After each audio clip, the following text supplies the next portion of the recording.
Ahyar türküsü. Şimdi düşüneyim diye. Ha.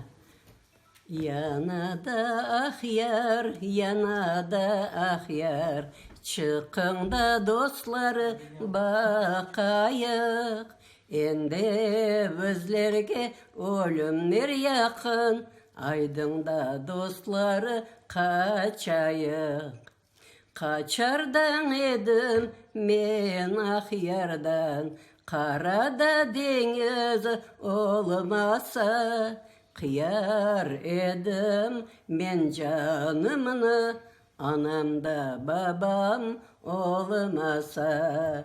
Kıyar edim men canımını, anamda babam da olmasa. Ah ah yarda, vah ah yarda, durmada benim karşımda.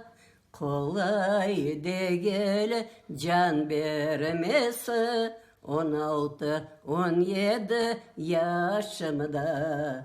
Kolay değil can vermesi, 16-17 yaşımda. Maşallah.